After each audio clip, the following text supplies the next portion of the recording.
আমরা ইসলামের ইতিহাস নিয়ে আলোচনা শুনেছি, আমরা রসুল সাল্লাল্লাহু আলাইহি সাল্লামের সিরাহ নিয়ে আলোচনা শুনেছি, কিন্তু আমি আলোচনা শুরু করতে চাই ইউরোপের ইতিহাস নিয়ে ইনশাআল্লাহ। ইউরোপের কিছু ইতিহাস নিয়ে আমাদের সময়ের সমস্যাগুলো উপলব্ধি করার জন্য এই প্রেক্ষাপটটা জানা খুব জরুরি। আমি আপনাদের সেই সময় ইউরোপে নিয়ে যাচ্ছি যখন চার্চের কর্তৃত্বের বিরুদ্ধে একটা বিদ্রোহ দেখা দিয়েছিল। আপনারা যদি এটা না জেনে থাকেন, তার সারমর্ম হলো তখনকার ইউরোপ ছিল একটি ধর্মীয় সমাজ, আর সমাজের উপর চার্চের ছিল ব্যাপক কর্তৃত্ব। সে সময়ের চার্চ নিষ্ঠুর নিপীড়নমূলক নীতি গ্রহণ করেছিল। পোপের কথাকে এক কথায় সৃষ্টিকর্তার কথার সমান মূল্য দেয়া হতো। কেউ পোপের কথার সাথে দ্বিমত পোষণ করলে তাকে আমাদের ভাষায় মুরতাদ ঘোষণা করা হতো, ধর্ম থেকে তাকে বের করে দেয়া হতো এবং হত্যা করা হতো।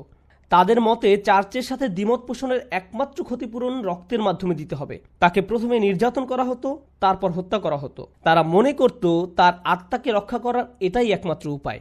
ইউরোপ এই ধরনের ধর্মীয় মতবাদ দ্বারা দীর্ঘকাল শাসিত হয়েছে। এর ফলে দুইটি মতবাদ মাথাচাড়া দিয়ে ওঠে। তখন উভয়টা প্রায় একই সময় আত্মপ্রকাশ করে। তার মধ্যে একটা হলো প্রোটেস্ট্যান্ট রিফরমেশন। চার্চের মতে সাধারণ মানুষের বাইবেল পড়ার কোনো অধিকার নেই। তারা নিজে নিজে বাইবেল পড়তে পারবে না। চার্চের অথরিটি বা পোপের নিয়োগকৃতরাই কেবল বাইবেল পড়তে পারবে এবং এর ব্যাখ্যাও তারাই করবে। তাদের ব্যাখ্যার বিপরীতে কোনো ভিন্ন মত পোষণ করা যাবে না। কিন্তু প্রোটেস্ট্যান্ট আন্দোলন এসে ঘোষণা দিল, না, প্রত্যেক খ্রিস্টানের বাইবেল পড়ার অধিকার থাকতে হবে। নিজেদের জন্য পড়বে, নিজেরা নিজেদের জন্য এর থেকে অর্থ খুঁজে নেবে, এর জন্য আমাদের চার্চের দরকার নেই। এভাবে চার্চের কর্তৃত্বের বিরুদ্ধে আন্দোলন শুরু হলো। সংক্ষেপে এটাই প্রোটেস্ট্যান্ট মুভমেন্ট। এই ব্যাখ্যাকে বলা যেতে পারে ক্লাস 7-8-এর ছাত্রছাত্রীদের উপযোগী ব্যাখ্যা। সে সময় আরেকটা মুভমেন্টের আত্মপ্রকাশ ঘটে। এই আন্দোলনটি ছিল আরও বেশি শক্তিশালী, আর দুইটি আন্দোলন পরস্পর সম্পর্কযুক্ত। তো দ্বিতীয় আন্দোলনকারীরা বলতে লাগলো, চার্চ এতদিন ধরে যে মতবাদ প্রচার করে আসছে, বৈজ্ঞানিক দৃষ্টিতে তা যৌক্তিক নয়। চার্চের এই মানুষগুলো দর্শনের বই পড়েছে, বিজ্ঞানের বই পড়েছে, যা কিছু তাদের মতবাদের সাথে মিল রাখে না। যেমন বাইবেলের মতে পৃথিবী হলো মহাবিশ্বের কেন্দ্র। কিভাবে আমরা এটা মেনে নিব যেখানে বৈজ্ঞানিক আবিষ্কার এই মতের সাথে সাংঘর্ষিক? আমরা এই বিশ্বাস মেনে নিতে পারি না। এর ফলে চার্চ বৈজ্ঞানিক অনুসন্ধানকে কুফর বা ধর্মদ্রোহিতা হিসাবে ঘোষণা করলো এবং এজন্য তারা লাইব্রেরির পর লাইব্রেরি পুড়িয়ে ফেললো, বৈজ্ঞানিকদের হত্যা করেছিল, দার্শনিকদের মেরে ফেলেছিল, যে বিষয়গুলো মূলত ফরাসি বিপ্লবের একটা প্রেরণা জুগিয়েছিল। খ্রিস্টান মতবাদের দুইটা দিক, প্রথমত এটা নিপীড়নমূলক, দ্বিতীয়ত এটা অযৌক্তিক। এভাবে দুই দিক থেকে চার্চ বিদ্রোহের শিকার হয়, ধর্মীয় দিক থেকে প্রোটেস্ট্যান্ট মুভমেন্ট দ্বারা এবং বৈজ্ঞানিক দিক থেকে সেকুলার আন্দোলন দ্বারা, যা চার্চের কর্তৃত্বকে একেবারে দুরূহিত করে দেয়। তো এখন ইউরোপ জুড়ে এই বৈপ্লবিক আন্দোলন চলছিল, আর এই আন্দোলন ছিল পৃথিবীর ইতিহাসে অন্যতম রক্তক্ষয়ী এক আন্দোলন। যখন এই বিপ্লব ঘটে গেল, হঠাৎ করেই পুরো ইউরোপ একটি মুক্ত চিন্তার সমাজে পরিণত হলো। তারা নতুন করে আবিষ্কার করতে লাগলো কোন কোন বিশ্বাস তাদের ধরে রাখা উচিত আর কোন কোন ধারণা চিন্তা সমাজের কেন্দ্রে থাকা উচিত। এটা নবচিন্তা চেতনার একটা মুক্ত বাজারে পরিণত হলো। এই সময় কয়েকটি দর্শনের আত্মপ্রকাশ ঘটে। মূলত প্রথম দিকে সেরা সেরা বিজ্ঞানীদের অনেকেই ছিলেন নামকরা দার্শনিক, সুতরাং তাদের নিকট দর্শন এবং বিজ্ঞান একসাথে সম্পর্কযুক্ত ছিল। আর ধারণা চিন্তার এই মুক্ত বাজারে শুধু একটি নয়, অনেকগুলো দর্শন একে অন্যের সাথে সংঘর্ষে লিপ্ত হলো।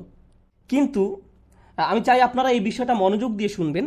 কিন্তু একটা কমন চিন্তা অন্য সবার চিন্তার উপরে প্রভাব বিস্তার করছিল। যদিও এই চিন্তার ছোটোখাটো ভিন্ন পাঠও রয়েছে, তবু বলা চলে একটি চিন্তা শেষ পর্যন্ত বর্তমান থেকে যায়। আর এটি শুধু ইউরোপে সীমাবদ্ধ থাকেনি, এই চিন্তাটি সারা দুনিয়ায় ছড়িয়ে পড়ে। আজ আমরা যে বিশ্বে বসবাস করছি তা আসলে সেই মতবাদ বা সেই ধারণাগুলোর প্রতিক্রিয়ার ফল। তাই আমি প্রথমে সেই ধারণাগুলো সংক্ষেপে ব্যাখ্যা করতে চাই, তারপর সূরাতুল কিয়ামা থেকে কিছু বিষয় উপস্থাপন করব, সূরা কিয়ামার প্রথম দিকের কয়েকটি আয়াত। কিন্তু তার পূর্বে একটা দৃশ্যপট তৈরি করে নিতে চাই। তো প্রাক আধুনিক যুগের প্রায় সকল সমাজ ব্যাপকভাবে ধর্ম দ্বারা প্রভাবিত ছিল, যে কোনো ধর্ম দ্বারাই হোক না কেন। হিন্দু ধর্ম হতে পারে, বৌদ্ধ ধর্ম বা ইসলাম ধর্ম। অধিকাংশ সমাজ কোনো না কোনো একটি ধর্মীয় মতবাদ দ্বারা প্রভাবিত ছিল। ধর্মীয় সমাজে ধর্মশিক্ষা হলো সবচেয়ে গুরুত্বপূর্ণ বিষয়, বিজ্ঞান বা ব্যবসা শিক্ষা নয়। ধর্মীয় নেতা হতে পারা ছিল সবচেয়ে প্রেস্টিজিয়াস। তাই প্রাক আধুনিক যুগের যাজক, পুরোহিত, ইমাম, আলেম বা হিন্দুদের আধ্যাত্মিক গাইড, যাই হোক না কেন, এই মানুষরা ছিলেন সমাজের সবচেয়ে গুরুত্বপূর্ণ ব্যক্তি। তারা ছিলেন সমাজের উঁচু শ্রেণীর মানুষ। এখন এই মানুষদের কাছ থেকে আপনি কি শিক্ষা করেন? এদের কাছ থেকে আপনি প্রধানত তিনটা বিষয় শিখেন। তিনটি বিষয় গুরুত্ব দেওয়া শিখেন। আপনি গুরুত্ব দেওয়া শিখেন ঈশ্বরের প্রতি। আমি এখন ইসলাম নিয়ে কথা বলা শুরু করিনি, তাই আমি আল্লাহ না বলে ঈশ্বর বলছি। বিভিন্ন ধর্মে ঈশ্বরের বিভিন্ন রকমের ব্যাখ্যা আছে। ঈশ্বর দ্বারা কেউ বহু ঈশ্বর বোঝাতে পারেন, বা কেউ এক ঈশ্বর বা পৌরাণিক কোনো কাহিনী হতে পারে। যেরকম ধারণে হোক না কেন, মোট কথা প্রতিটি ধর্মে অদৃশ্য ঈশ্বরের একটি ধারণা বিদ্যমান রয়েছে। সেই ঈশ্বরের প্রতি আপনি সর্বপ্রথম গুরুত্ব দেওয়া শিখেন। দ্বিতীয়ত, আপনি যে বিষয়ের প্রতি গুরুত্ব দেওয়া শিখেন তা হলো আত্মা, সোল। মানুষের একটি শরীর রয়েছে, আবার তাদের একটি আত্মাও রয়েছে। আপনি সকল ধর্মেই আত্মার উপর গুরুত্ব দেওয়ার বিষয়টি লক্ষ্য করবেন। আমাদের ভেতরের রহস্যময় একটা কিছুর অস্তিত্ব রয়েছে, আর এটাকে অবশ্যই রক্ষা করতে হবে। তাহলে এখন আমাকে বলুন, প্রথমে কিসের প্রতি গুরুত্ব দেওয়া? ঈশ্বর। দ্বিতীয়ত আত্মা। তৃতীয় বিষয়টি হলো মৃত্যুর পরবর্তী জীবনের একটি ধারণা। পৃথিবীর এই জীবনের পর কিছু একটা ঘটবে। কারো মতে আপনি একটি গাছ বা পাখি হিসাবে পুনরায় জন্ম লাভ করবেন, অথবা আপনি স্বর্গ বা নরকে যাবেন। মোট কথা, তৃতীয় ধারণাটি হলো এই পৃথিবীর জীবনই একমাত্র জীবন নয়। এই জীবনের পর আরও জীবন আছে, এরপর আরও অস্তিত্ব রয়েছে। তাহলে দেখা যাচ্ছে সকল ধর্ম জুড়ে তিনটি বিষয়ের প্রতি গুরুত্ব দেওয়া হতো। গড, আপনারা একটু আমাকে বলুন। আত্মা, আর কি? পরকালীন জীবন। এই ধারণাগুলো কি ইসলামের ক্ষেত্রেও দেখা যায়? প্রকৃতপক্ষে ইসলামেও এই তিনটি ধারণা বিদ্যমান, একটা নির্দিষ্ট রূপে আমরা বিশ্বাস করি। তো ইউরোপে যখন এই বিপ্লব ঘটে গেল, তারা বলতে লাগলো আমরা বহুদিন ধরে ঈশ্বরের উপর গুরুত্ব আরোপ করে আসছি, আত্মার উপর গুরুত্ব আরোপ করে আসছি, মৃত্যুর পরবর্তী জীবনের উপর গুরুত্ব আরোপ করে আসছি, কিন্তু আমাদের এই দুনিয়াবী জীবনটা তো ভীষণ অপ্রীতিকর। চার্চ দেখো কি করেছে। আমরা সবসময় গড নিয়ে চিন্তা ভাবনা করে আসছি, আমরা ভুল বিষয়ের উপর এতদিন গুরুত্ব দিয়ে আসছিলাম। আমাদের বরং এই মহাবিশ্ব নিয়ে চিন্তা করা উচিত, ঈশ্বর নিয়ে নয়। বরং এই বস্তুবাদী বিশ্বের প্রতি আমাদের গুরুত্ব দেওয়া উচিত। এখন কেউ যদি আল্লাহ বা গড নিয়ে চিন্তা ভাবনা না করে, তাহলে সে কি নিয়ে চিন্তা ভাবনা করবে? বস্তুগত দুনিয়া। তারা বলতে লাগলো আমাদের সকল শক্তি সামর্থ্য এই বাস্তব দুনিয়া উপলব্ধি করার কাজে ব্যয় করা উচিত। এই পৃথিবীকে বোঝার জন্য সামান্য যা চেষ্টা করেছি, তার ফলে আমরা অনেক উপকার লাভ করেছি। আপনি যখন বস্তুগত দুনিয়া বোঝার চেষ্টা করেন, যা মূলত বিজ্ঞান, আপনি নিত্য নতুন বিষয় আবিষ্কার করতে শুরু করেন। আর আবিষ্কার কি করে? আবিষ্কার দুনিয়াকে আরো উন্নত করে তোলে।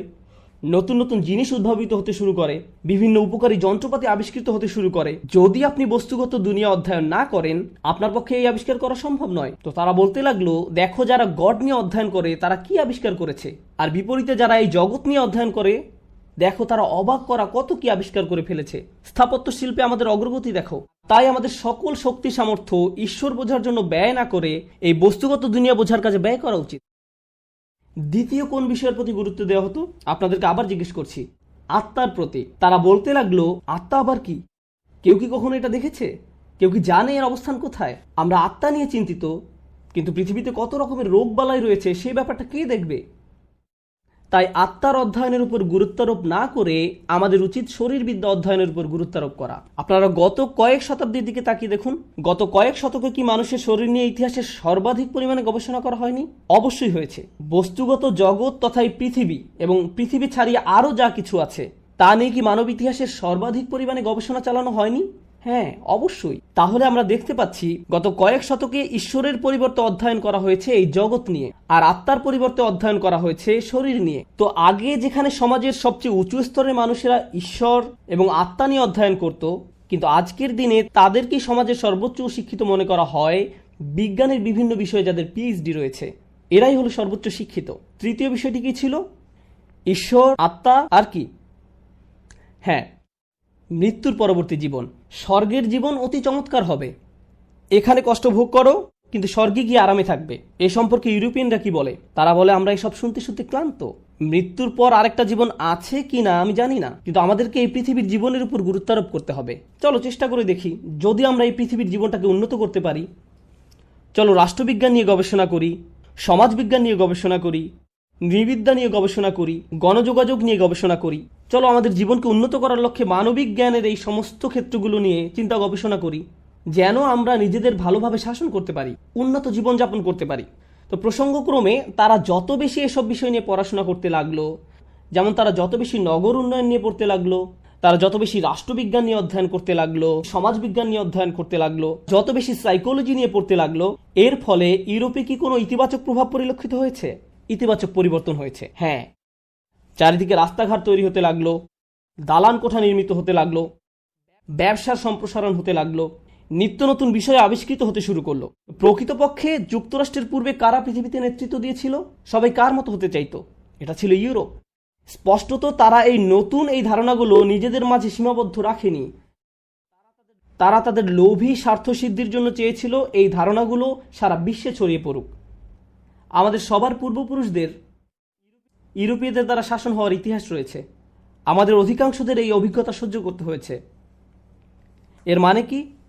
এর মানে হলো আমাদের পূর্বপুরুষদের সরাসরি এক ধরনের ইউরোপীয় শিক্ষা ব্যবস্থার অধীনে শিক্ষা গ্রহণ করতে হয়েছিল। বস্তুত আপনি যদি পাকিস্তান, ইন্ডিয়া, আলজেরিয়ার মতো দেশগুলো বা আজকের দিনে গোটা মুসলিম বিশ্বের দিকে তাকান, তাহলে দেখতে পাবেন এখনও সেসব দেশের সরকারি শিক্ষা ব্যবস্থা এবং শিক্ষা কারিকুলাম ইংল্যান্ড বা ফ্রান্স দ্বারা এবং তারা যা রেখে গেছে তার দ্বারা সরাসরি প্রভাবিত। এখনও সেই প্রভাব বিদ্যমান, সেই প্রভাব এখনও দূরীভূত হয়নি।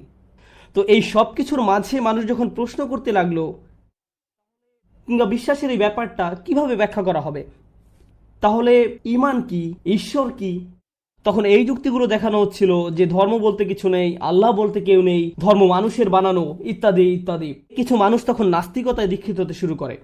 এই বছর আমার সুইজারল্যান্ড ঘুরে আসার একটা সুযোগ হয়েছিল, যেটা খুবই রক্ষণাত্মক একটা সমাজ। তারা তাদের 400-500 বছরের পুরনো চার্চগুলো রক্ষা করার ব্যাপারে খুবই সচেতন। কিন্তু কেউ সেই চার্চগুলোতে যায় না। গির্জার বিল্ডিংগুলো সংরক্ষিত আছে। অর্থাৎ তারা ইতিহাস ভালোবাসে, কিন্তু ধর্মের সাথে এখন তাদের কোনো সম্পর্ক নেই। আমি আসলে কিছু মানুষকে জিজ্ঞেস করেছিলাম, আপনি কি ধর্মে বিশ্বাস করেন? তারা উত্তরে বলে না, যদিও তারা এখনো চার্চের ঘন্টা বাজার শব্দ শুনতে পায়। কারণ তারা শুধু ইতিহাস সংরক্ষণ করতে চায়, তাই এটা এখন শুধুমাত্র অসার ইতিহাস। আমি আপনাদের আরেকটি উদাহরণ দিচ্ছি। নিউ ইয়র্ক সিটিতে নির্মিত অন্যতম পুরনো একটি গির্জার অবস্থান হলো পার্ক অ্যাভিনিউতে। এটা একটি ঐতিহাসিক জায়গা। এজন্য স্টেট গভর্নমেন্ট এটাকে একটি সংরক্ষিত ঐতিহাসিক জায়গা হিসেবে ঘোষণা করে। ফলে কারো পক্ষে এটাকে ধ্বংস করে ফেলা সম্ভব না। এজন্য দেখা যায় আধুনিক আকাশচুম্বী সব অট্টালিকার মাঝখানে 200 বছরের পুরনো এই চার্চটি কিছুটা বেমানান হয়ে দাঁড়িয়ে আছে। ক্যাথলিক চার্চ, কেউ এখন আর সেখানে যায় না। আর এই জন্য তারা এটাকে একটি নাইট ক্লাবে রূপান্তরিত করেছে। এটা এখন আসলে একটা নাইট ক্লাব, কিন্তু বিল্ডিং আগের মতোই আছে, কারণ এটা ঐতিহাসিক জায়গা। তো একদিন হেঁটে যাওয়ার সময় একটা সাইনবোর্ডের দিকে খেয়াল করলাম, সেখানে লেখা আছে বৃহস্পতিবার রাতে এখানে মহিলাদের ফ্রি ড্রিঙ্কস পরিবেশন করা হয়। আমি অবাক হয়ে ভাবতে লাগলাম, এটা আবার কোন ধরনের চার্চ?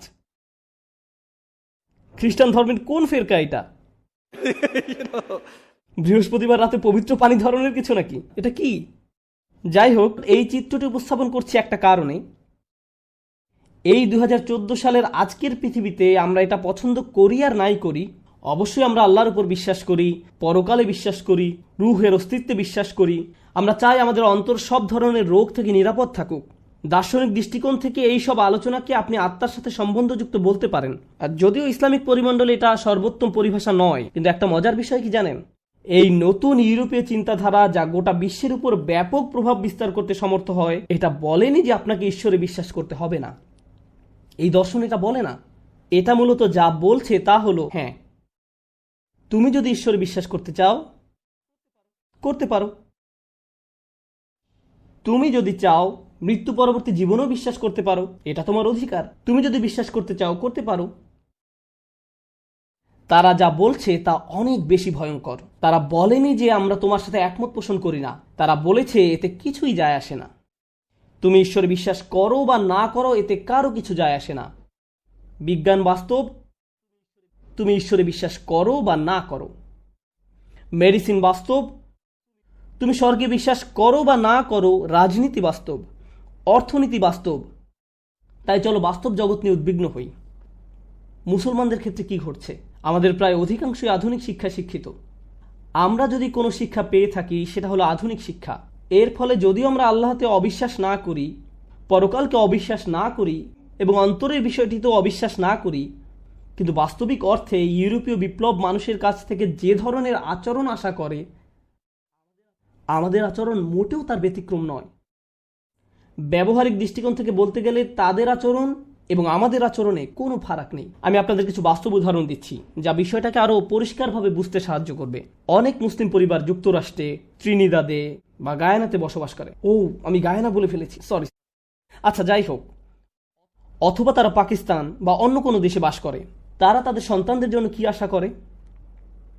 গড়পড়তা একটি মুসলিম পরিবার তাদের সন্তানদের জন্য কি চায়? ভালো শিক্ষা চায়।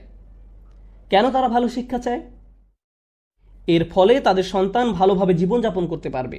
আপনার সেই সন্তান যদি বলে, হ্যাঁ আমি ভালো শিক্ষা চাই, কিন্তু সবার আগে আমি ইসলামের উপর ভালো শিক্ষা অর্জন করতে চাই, আমি ভাবছি ইসলাম সম্পর্কে কিছু জ্ঞান অর্জন করব, তখন দাড়ি এবং হিজাবওয়ালা মুসলিম পিতামাতা বিরক্ত হয়ে ওঠে। এটা শিখে তুমি কি চাকরি করবে? কিভাবে তুমি জীবনযাপন করবে? কি করে তুমি বিয়ে করবে? তোমার জীবন কিভাবে চলবে? তুমি তোমার জীবন শেষ করার বুদ্ধি করেছ। কেউ যদি কিছুটা ধার্মিক হওয়ার চেষ্টাও করে, আপনারা যারা এখানে আছেন এটা ভালো করে জানেন, এই দ্বীপে আপনারা মুসলিম সংখ্যাগরিষ্ঠ অংশ নন। আপনারা হলেন অদ্ভুত রকমের সংখ্যালঘু। সম্ভবত তারা শুধু জুমার নামাজে উপস্থিত হয়, হতে পারে নামাজের একেবারে শেষ মুহূর্তে এসে যোগ দেয়, সবার শেষে আসে আবার সবার আগে বের হয়ে যায়। আপনি হয়তো তাদের সবচেয়ে বড় অংশ দেখবেন কেবলমাত্র ঈদের নামাজে। ওই সমস্ত মানুষের জীবনে ধর্ম কি ভূমিকা রাখে? আসলে এটা শুধু মুসলমানদের ক্ষেত্রে নয়, খ্রিস্টান, বৌদ্ধ, হিন্দু, মুসলিম বা অন্য যে কোনো ধর্মে হোক না কেন, ধর্ম মানুষের জীবনে খুবই ক্ষুদ্র ভূমিকা পালন করে। আপনার জীবন কিভাবে অতিবাহিত করবেন তার প্রধান দিক নির্দেশনা ধর্ম থেকে আসে না। আপনি কোথায় বসবাস করবেন সেই সিদ্ধান্ত ধর্ম থেকে আসে না। কিভাবে আপনার সন্তানদের বড় করবেন সে দিক নির্দেশনা ধর্ম থেকে আসে না। সেই সব চিন্তাভাবনার আলোকে, যে চিন্তাভাবনাগুলো ঔপনিবেশিক রাষ্ট্রগুলো অনেক আগেই আপনার মাথায় ঢুকিয়ে দিয়েছে, আমরা খুব গভীরভাবে এই মতবাদগুলো দ্বারা প্রভাবিত হয়ে আছি। আলোচনার শুরুতে আমি দুটি আন্দোলনের কথা বলেছিলাম। কি সেগুলি? একটি হলো ফরাসি বিপ্লব, আরেকটা কি? Protestant reformation, Protestant movement. তাদের পরিণতিটা বেশ মজার। আমি চাই আপনারা এটা ভালোভাবে উপলব্ধি করুন। প্রায় সকল ক্যাথলিক চার্চের মতে এই পৃথিবী মারাত্মক খারাপ এক জায়গা, এটি একটি অভিশাপ। মানুষ একমাত্র স্বর্গে গিয়ে সুখী হতে পারবে। ঈশ্বর শাস্তিস্বরূপ মানুষকে পৃথিবীতে পাঠিয়েছেন। তাই তৎকালীন ইউরোপে মানুষ যে খুবই নিম্নতর জীবনযাপন করত সেটা প্রত্যাশিত ছিল, কারণ এই দুনিয়া একটি ভয়ানক জায়গা, এখানে শুধু কষ্টই পাওয়া যায়। প্রোটেস্ট্যান্ট মুভমেন্ট এই মতবাদের প্রতিক্রিয়ায় ভিন্ন ধরনের এক খ্রিস্টান মতবাদ চালু করলো।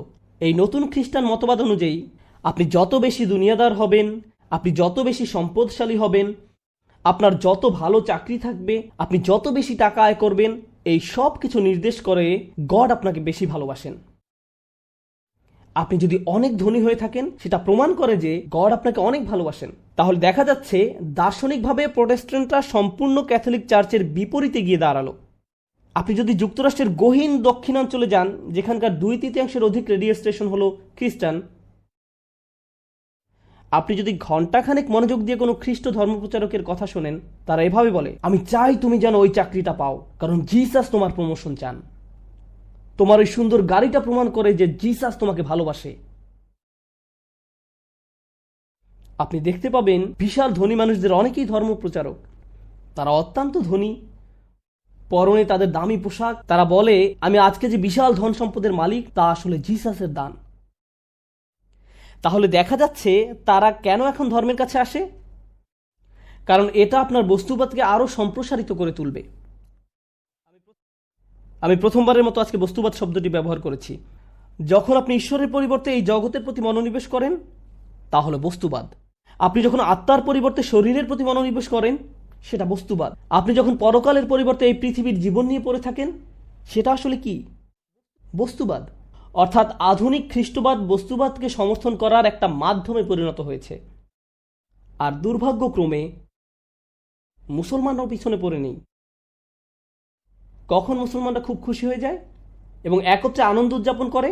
এমনকি এমন মুসলিমও যে নামাজ পড়ে না, জুমার নামাজেও আসে না, কিন্তু যখন সে নতুন বাড়ি ক্রয় করে, বাড়িতে দোয়া মিলাদের আয়োজন করে। সত্য কি না? কেন? কারণ সে মনে করে আল্লাহ আমার উপর খুবই খুশি, তাই আমাকে এটা দান করেছেন। আপনি যত বেশি দুনিয়া অর্জন করবেন, তত বেশি এটা প্রমাণ করে যে আল্লাহ আপনার উপর তত খুশি।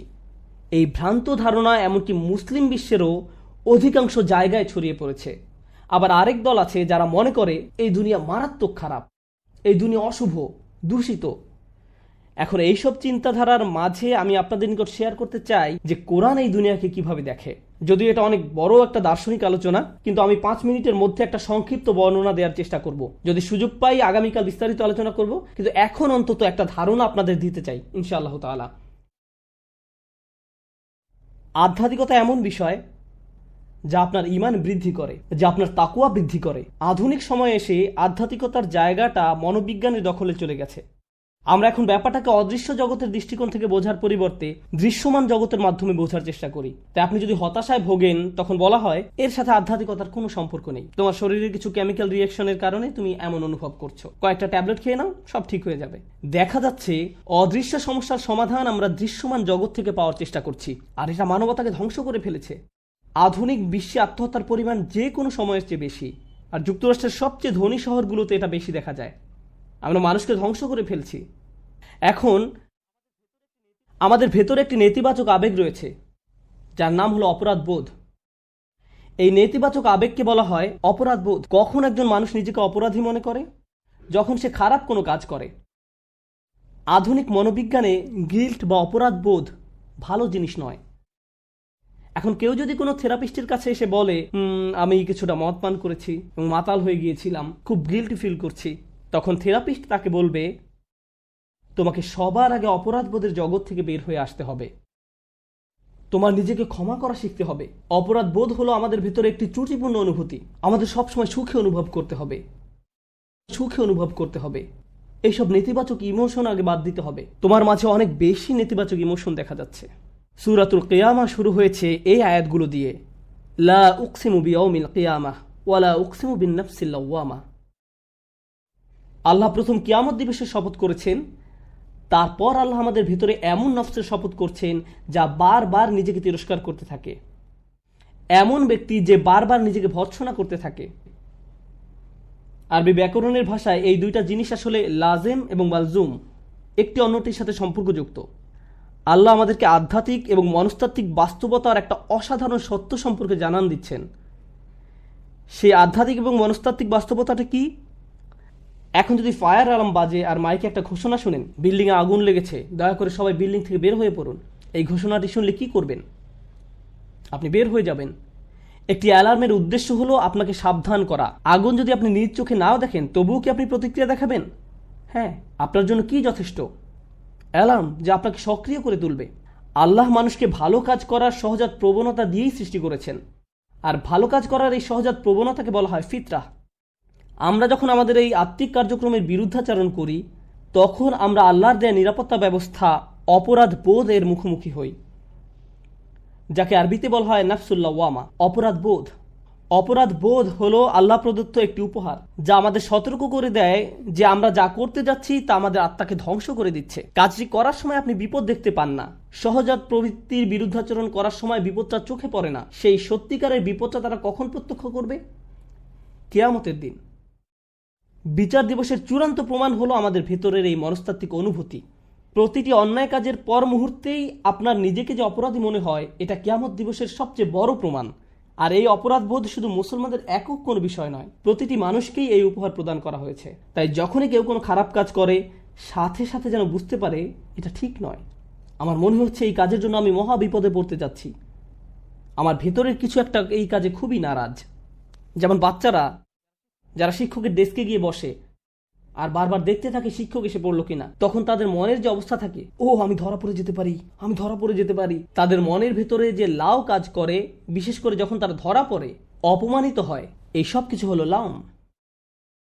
আধুনিক মনোবিজ্ঞান এই বিষয়টাকে ইতিবাচক দৃষ্টিতে ব্যাখ্যা করতে পারে না। এটা পারে না, কারণ তাদের মতে আত্মা বলতে কিছু নেই। মনোবিজ্ঞানের থিওরি এটা আপনাকে শিক্ষা দেবে না। কোনো থেরাপিস্ট আপনাকে বলবে না যে আপনাকে আপনার হৃদয়ের সুরক্ষা নিশ্চিত করতে হবে। ইসলামই একমাত্র ধর্ম, এই কোরআনই একমাত্র কিতাব, রাসূল সাল্লাল্লাহু আলাইহি সাল্লামের প্রদর্শিত পথই একমাত্র পথ, যা দৃশ্য এবং অদৃশ্য জগতের মাঝে একটা ভারসাম্য রক্ষা করে চলার কথা বলে।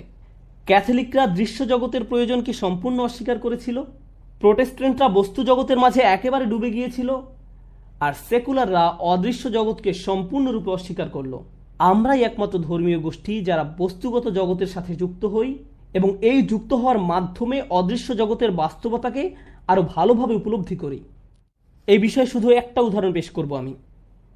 যখন বৌদ্ধরা ধ্যান করে তখন তারা চোখ বন্ধ করে ধ্যান করে। যখন বৌদ্ধরা ধ্যান করে তারা চোখ বন্ধ করে ধ্যান করে। আপনি দেখবেন অনেক আধ্যাত্মিক পরিমণ্ডলে মানুষ চোখ বন্ধ করে ঘন্টার পর ঘন্টা ধ্যান করে। আমরা কিভাবে নামাজ পড়ি? চোখ খোলা রেখে। আমাকে সততার সাথে বলুন তো, যদি চোখ বন্ধ করে নামাজ পড়তেন তাহলে কি মনোনিবেশ করা সহজ হতো না? সহজ হতো, কিন্তু আমরা তা করি না। আমরা আমাদের চোখ খোলা রাখি। কেন এই নিয়ম কখনো কি ভেবে দেখেছেন? এটা আসলে আমাদের ধর্মের একটা মৌলিক বিষয়। আপনি যে এই বস্তুগত পৃথিবীতে বাস করছেন, এই বাস্তবতাকে অস্বীকার না করেই অদৃশ্য আল্লাহর সাথে আপনার সংযোগ তৈরি করার কথা। এমনকি নামাজেও আমরা এই পৃথিবীর সাথে আমাদের সংযোগ সম্পূর্ণরূপে বিচ্ছিন্ন করে ফেলি না। কেন আল্লাহ রসুল সাল্লাল্লাহু আলাইহি সাল্লাম আল্লাহর সাথে যার সম্পর্ক ছিল সবচেয়ে সুদৃঢ়, কেন তিনি কোনো বাচ্চার কান্নার আওয়াজ শুনলে নামাজ সংক্ষিপ্ত করে ফেলতেন? তার কি নামাজে এমনভাবে হারিয়ে যাওয়ার কথা নয় যে বাচ্চার কান্না তো দূরের কথা, ভূমিকম্প হলেও তো তার টের পাওয়ার কথা নয়।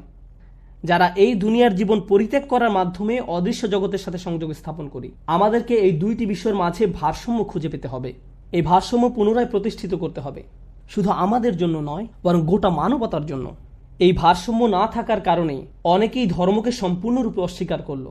আবার বিপরীতে যারা ধর্ম পালন করে তারা ধর্ম পালনের ক্ষেত্রে চরম বাড়াবাড়ি করলো, কারণ আমরা আল কোরআনের মৌলিক শিক্ষা থেকে অনেক দূরে সরে পড়েছি। ওয়ালা উকসিমু বিন-নাফসিন নাওয়ামা, ওয়ালা উকসিমু বিন-নাফসিল লাওয়ামা। আমি জানি এগুলো দার্শনিক আলোচনা, তবু আমি চেয়েছি এই বিষয়গুলো আপনাদের সাথে আলোচনা করতে, কারণ মুসলিম হিসাবে আমাদের চিন্তাধারার মান উন্নয়ন করতে হবে। আমাদের সবার এটা করতে হবে। দায়ী বা স্কলারদের চিন্তার মান উন্নত হলে হবে না, সাধারণ মুসলমানদেরও তা করতে হবে। আজ আমি কোনো প্রশ্ন উত্তর সেশন করব না। আমি চাই আপনারা নিজেরা চিন্তা ভাবনা করুন, নিজে নিজে বিষয়গুলো আপনার মাথায় প্রসেস করা শিখুন। আমরা এখন কোথায় আছি? কোন ধরনের সংকটের মুখোমুখি? এই আধুনিকতা মসজিদের ভিতরে ঢুকে পড়েছে। একেবারে মূল থেকে ইসলামের শিক্ষাকে আমাদের পুনরুজ্জীবিত করতে হবে। আল্লাহ আযজা ওয়া জাল্লা আমাদের এমন উম্মায় পরিণত হতে সাহায্য করুন যারা দ্বীনের মূল শিক্ষায় ফিরে আসে এবং উম্মার এবং বৃহৎ পরিসরে মানবতার উন্নতি সাধনের লক্ষ্যে তা সর্বত্র ছড়িয়ে দিতে পারে। বারাকাল্লাহু লি ওয়া লাকুম। আসসালামু আলাইকুম ওয়া রাহমাতুল্লাহি ওয়া বারাকাতুহু।